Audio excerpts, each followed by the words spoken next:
पुलिसनि सिगाङावबो फैबाय नुबाय ओमफ्राय अन्थाइखौ गोलैनायल' नुयो थिंनिफ्राय ओमफ्राय गोजौनिफ्राय फैयो ना अबेथिं खोला सा सानजा बेखौ हमनो हाया आरो दा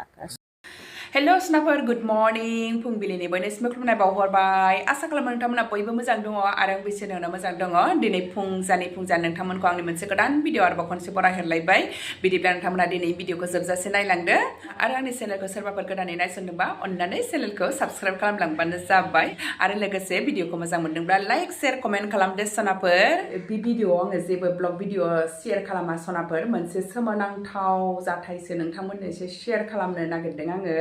नोंथांमोनाथ' बांसिनानो बे जाथायखौ मिथिखाबायानो जागोन माने मैयानिफ्रायनो पुरा ससियेल मिडियायाव भाइरेल जागासिनो दंना सोरबा मिथियाखैबा मिथिनानै लाथोंसै होननानै आंबो माने आंनि फलोवार्सफोरनो एसे शेयार खालामना होनोसै होननानै गोसोखांबाय आरोखि बे जाथायानो जाहैबाय क'क्राझार खारगावआवनो जादों आरो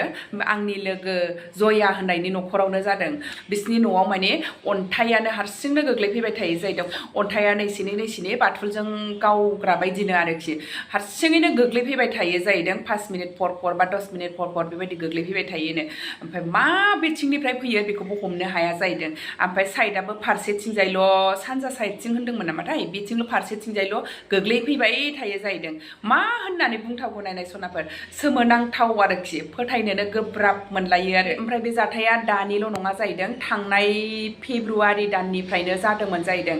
फेब्रुवारि मार्च बिदिनो मास मोननैसो बेबायदिनो गोग्लैफैबायनो ओमफ्राय बिदिनो अजा हिरि हमनानै फुजा हिरि होनानै माने नैबे गेजेराव गोग्लैथारासैमोननो ओमफ्राय नै दाख्लि पुर्निमा राज पुर्निमानिफ्राय बुधबारनिफ्राय गोग्लैगासिनोलाय जाहैदों ओमफ्राय मोनायाव बांसिन गोग्लैबावो जाहैदों बे मोनानि 8टासोनिफ्राय बांसिन गोग्लैयो होननानै खिथादों आरो बिसोरो पुलिसफोरनोबो खिथानानै पुलिसफोरबो नेफैलायबायनो ओमफ्राय बिसोरबो मिन्थिबाय जाहैदों गोग्लैफैनायखौबो नुबाय अन्थाइखौबो गामिनि मानसिफोरखौबो बिदिनो लेंनानै खिन्थाबायनो दा बे अन्थाइया मानि थाखाय गोग्लैफैदों मा जाथावथाव बेखौ बुजिनानै मोनोसै आरोखि मोजां ना गाज्रि हमनोनो हायासै जाहैबाय आरोखि पुलिसफ्राबो आरो गामिनि मानसिफ्राबो खम गिथावथाव गिनोबो ओंखारफ्लांगोन ना मोनाफ्रावबो बाथरुम थांनो ओंखारनांगौ मानांगौ गिनायसो मोनबाय जाहैदों आरोखि माने फिसाबो सानै दंना बेनाबो ओमफ्राय गावसोर बोराय बुरि सानैल'खा गिनायाथ' गिखागोन बयबो मा जिनिस मोजां ना गाज्रि माने मोजांखौथ' रावबो सानखाया ओरैनो माबा मोनसे जायोबा ओरैनो मोजाङाथ' गोसोआव फैखाया गाज्रियासो बांसिन फैखायोना आरो दाथ' गाज्रि ना मोजां मोनथियाबो जाहैबाय आरो नोङो मानसिनाव नांबायबायोबाथ' माबा मोनसे जाथारगोन ना नैसिनिथार अन्थाइयाबो बाथुलजों गावग्रासेबां खनथुमनानैबो माखासे सावबायनो आरो माखासे एसे देखायदोंबो दा मा जाथावथाव नोंथांमोनहा कमेन्टआव खिथाहरदो सनाफोर ओमफ्राय बे भिडिअखौ नोंथांमोननो एसे शेयार खालामना होनोसै आङो नोंथांमोननि खुगानिफ्रायबो नोंथांमोनहा एसे खोनासंनानै लादो आंनि न'खराव मोनसे जोबोद सोमोनांथाव जाय सोमोनांथावखौ बयबो पाब्लिकफ्रा दिनै बयबो फोथायदों प्रुफ जादों आरो बे जाथाया दानिल' नङा थांनाय 2025 मायथाइनि फेब्रुवारि मार्चनिफ्राय मार्चसिम माने बे जाथाया जादों बे न'आव आरो बेयाव बै समाव माने फेब्रुवारि मार्चआव माने पुर्निमा सनिबार मंगलबार एकादशी बेफोरबायदि बेबायदि बाराय लानानैल' फैनाय जायोमोन नाथाय माखासे जोङो माने 8 माससो गेप जानानै नैबे दाख्लै नभेम्बर बुधबारनिफ्राय आरो बे अन्थाइ फैनाया जाथाया जाफिनदों राज पुर्निमा समनिफ्राय माने बुधबारनिफ्राय स्टार्ट जादों आरो बै समाव मोनानि 8:30निफ्राय बेबायदिनो माने खुइदों आरो अन्थाइखौबो नुयो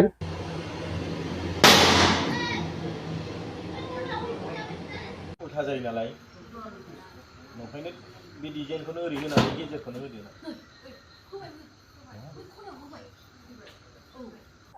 दा बेनिफ्राय बिस्थिबाराव माने बुधबाराव फैजेनबाय बेयाव गोबाङानो फैदों आरो बिस्थिबार बारायावबो 9:40निफ्राय फैदों बेयाव माने फुंनि 5टासिम फैनाय जादों आरो दा बुधबार बिस्थिबार शुक्रबार सनिबार मैयानि जाथाया आरो साननिफ्रायनो जादों माने 2:10निफ्राय फैनानै अन्थाइ खुइनाया माने बेवहाय बयबो माने गामिनि लोगोसे खाथि खालानि न'नि आरो माखासे बेयाव फैदों आरो पुलिस प्रशासननिफ्रायबो सोरबा बेखौ इनफरमेसन हरनानै दा बिसोरबो माने सानावबो खबर लायो मोनायावबो खेबनै गाहामसो गावसोरनि पेट्रलिंखौ मावफैनानै आंखौ हेफाजाब होदों आरो माने अन्थाइ खुबैदों होनदों अन्थाइखौ नुयो नामा अन्थाइखौ नुयो दा बेसेबांसो गिदिर बे अन्थाइया फिसाबो दङ माने गिदिरबो दङ बेबायदि आरो नोंथांमोना सोरबा मानसि खुबैनायनि सन्देह दं ना माबा मोनसे बेखौथ' जोङो माने खुबैग्राखौ नुवाबाथ' जोङो बेनिफ्राय जोंनिफ्राय नोंसिनि जेबो मोनदांनायाव जेनेबा अन्थाइआ फैनाय जेनेबा माखासे बारहावाखौ नुनानै नोंसोर माबायदि मोनदांनो गोसोआव? जोंनि मोनदांथियाव जोङो माने गोमोदों आरो सोरबा सासे मानसि फैयोबाबो बियो सम्भब नङा बबेबा मोनसे जायगायाव माने गोग्लैफैनाय बेखौ जोङो माने सम्भब नुहराखै औ थिङावल' नङाबा न'फ्रावबो नांगौमोन सोरनिबा फैनाय एखमबा दोरोदनानै बाथुलजों गावनाय बा आखाइजों फैनाय बा बबेबा बबे साइडआव नांगौमोन मानसिनावबो नांगौमोन दा जों मोनसे सोमोनांदों बेयो माबा मोनसे सैथाननि खामानि जानो हागौ जाय आंनि न'खरखौ माने सिलिंखार खालामनायनि षड़यन्त्र बेफोरबायदि थानो हागौ जेराव बे न'खरा खस्थ' मस्थ'यै रायजो जानाय बेयाव जोंहा थाखा फैसानि बिराद प्रब्लेम जायो गथ'फोर माने लेखा फरायनाय मानाय बेयाव प्रब्लेम जायो बेवहाय जोंहा माखासे दाहार लानानैबाबो जोङो न'खरखौ माने फिउचारखौ जोङो गथ' गथायनि फिसिनायनि थाखाय जोङो माने खस्थ'यैबाबो जोङो बे जिनिसखौ जोङो माखासे माने बोरैबा गैया जायो जोङो माखासे गुरु लानायाव जोंहा गोबां माने साब्रै साबा गुरु लानानै जोंहा बिराद माने फैसाया खरस जाबाय आरो एक्सपेन्स जाबाय। आচ্ছা पुलिसाबो फैदों होनदों पुलिसाबो फोरमान जालांदों? पुलिसाबो निस्सय गावसोरनो गोमालांदों माने गावसोरनि माने मेगनावनो माने गोलैनाया अन्थाइ खुबैनायखौ गावसोरनो नुलांनानै सोमोदों आरोखि आरो बिसोरबो माने ओरै माने बारि माने नायगिदिं खाथि खाला नोजोर होदों नाथाय नुवा गावसोरनि मेगनाव फैदों अन्थाइखौबो नुथारदों। मोनसे जायगायाव गोग्लैयो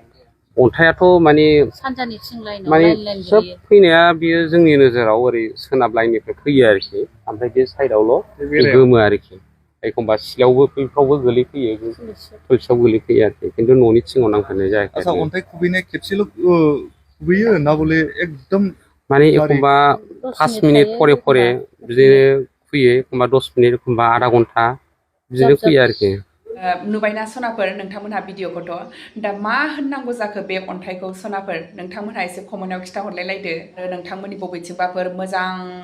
पन्डितजिफोर बा नायखांग्राफोर अजाफोर दङबा एसे कमेन्टआव खिथाहरबानो जाबाय आंनिनो लोगोथार आङो बेनो खिथानानै होगोन एसे मोजाङै मावनानै लाथोंसै नङाबा बेसारा गिबाय थागोन ना गिनायाथ' बयनावबो जाखागोन आंनावबाबो नोंनावबाबो बयबो गिनाय मोनखागोन बेबायदि